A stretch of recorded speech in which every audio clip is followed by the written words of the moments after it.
Ladies and gentlemen, let me tell you something today. When he reaches out after all that silence, after leaving you hanging, after making you question your worth, that is not your cue to jump. That is your cue to think. Ladies and gentlemen, let me start by telling you this plain and clear. The very first thing you got to do when he reaches out after all that silence is to stay calm. You cannot, and I repeat, cannot let your emotions run the show in that moment. Because, see, emotions will have you texting back too fast, picking up that phone before you even thought about what's really best for you. Emotions will have you forgetting all those nights you cried, all those days you waited, wondering why he disappeared. And now, just because his name popped up on your screen, your heart want to act like nothing happened. But you can't let it do that to you. You got to breathe, you got to pause, you got to get still, because that message, that call, it's just a test. It's a test to see if you learned your worth while he was gone. It's a test to see if you're going to let history repeat itself or if you're finally ready to choose peace over chaos. And you can't pass that test if you're reacting with your feelings first. So you pass that test when you respond from a place of calm, a place of strength, a place where your self-respect speaks louder than your excitement. Now, I know, ladies, I know. It feels good when he finally reaches out. It feels like relief, like maybe your prayers got answered. You start thinking, well, maybe he missed me. Maybe he finally realized I was the one. But slow down. Don't let your mind write a love story before you even know why he called. Because sometimes people come back not because they value you, but because they see you moved on. They see you shining without them. And they just want to check if they still have access to you. And you got to stay calm enough to see that difference. You can't let excitement make decisions for you. Excitement is temporary. But your peace is priceless. So when you see that message, I want you to look at it and then put the phone down. Go take a walk. Go call your best friend. Go pray. Go journal. Do anything but react right away. Give yourself time to let the initial rush settle. Because once your heart calms down, your mind gets clearer. And when your mind is clear, you make choices that protect your heart instead of breaking it again. Ladies and gentlemen, I've seen too many people fall into the same trap because they answer too fast, because they let that little spark of hope override the truth they already knew. Don't be one of them. You are not desperate. You are not waiting on somebody to validate you. You are whole right now, whether he calls or not. And when you stay calm, you send a message, not just to him, but to yourself, that your feelings are important, but your peace is sacred. So when he reaches out, let him wait. Let him feel the silence for once. You felt it long enough. Now it's his turn. And in that silence, you get to decide, do I even want to open this door again? Is this man worth disturbing my peace for? But you can only ask those powerful questions when you are calm, because calmness is where your power lives. That's where your wisdom lives. That's where the real version of you, the strong, smart, self-respecting version, makes her decisions. So stay calm, Queen. Let the world spin, let the phone ring, let the text come in, but you stay still, because that stillness, that's your strength. And strength is exactly what you need when the past comes knocking. Ladies and gentlemen, now let's get real about something that most people skip right over. When he reaches out after being silent, you can't just focus on the fact that he called. You've got to look deeper. You've got to assess his true intentions. Because not every "hey, how you been" is a genuine attempt to make things right. Sometimes it's just a habit. Sometimes it's loneliness. And sometimes it's a test to see if he still has that same power over you. And if you're not careful, you'll fall for the words instead of checking the motive. Now, hear me when I say this. Men, just like anybody else, reach out for all kinds of reasons. Maybe things didn't work out with someone else. Maybe he's bored. Maybe he had a moment of weakness. And yeah, maybe he really did realize he messed up and he wants to fix things. But you will never know which one it is if you're only listening to the sweet words and not paying attention to the actions and the time. You got to ask yourself, why now? Why after all this time?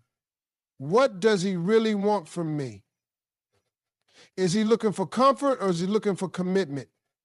Is he trying to ease his own guilt or is he ready to take responsibility for the pain he caused?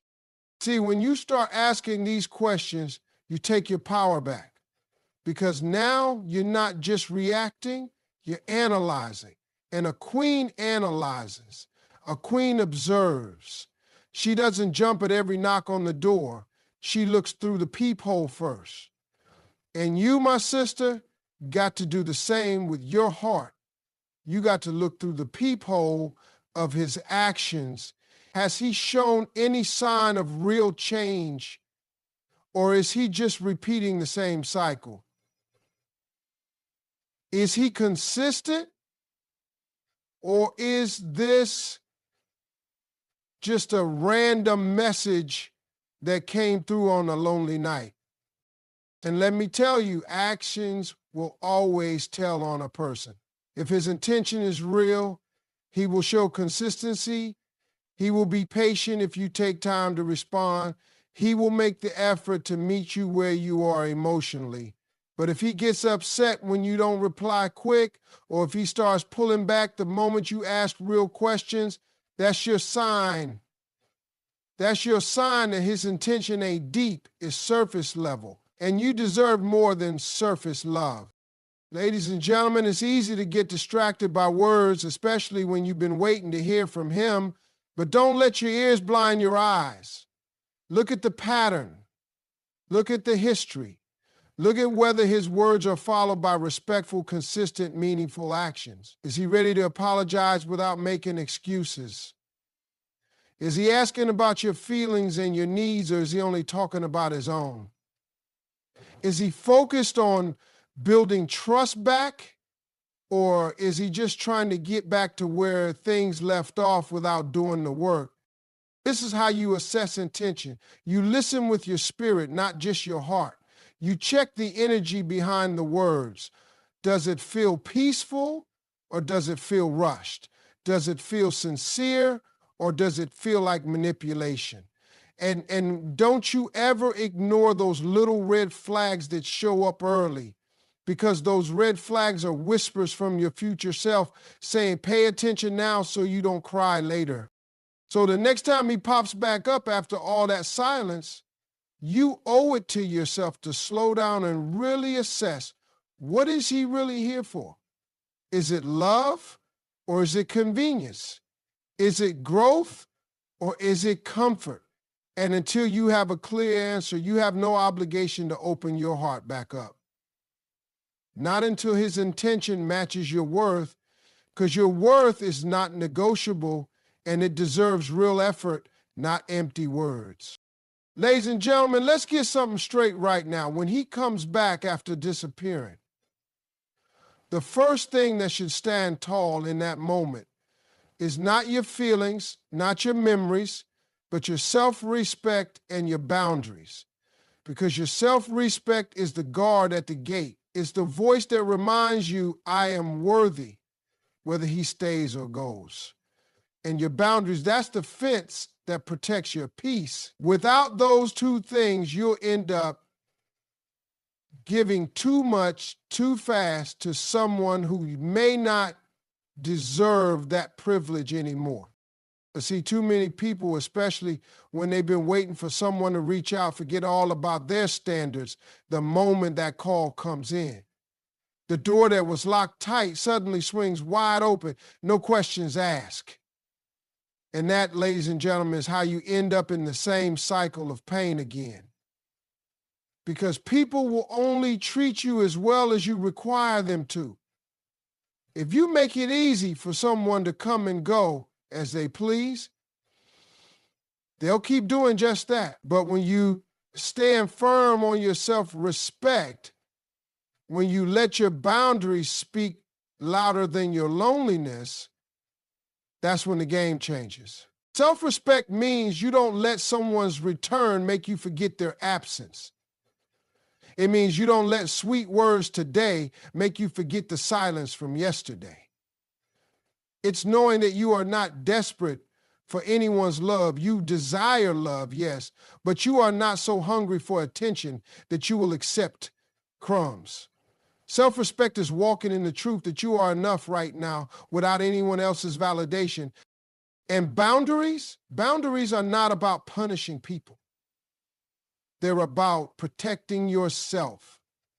They are the rules you set for how people get to treat you. So when he reaches out, your boundaries should kick in strong. Maybe you decide you're not going to answer right away. Maybe you choose to only communicate during certain times.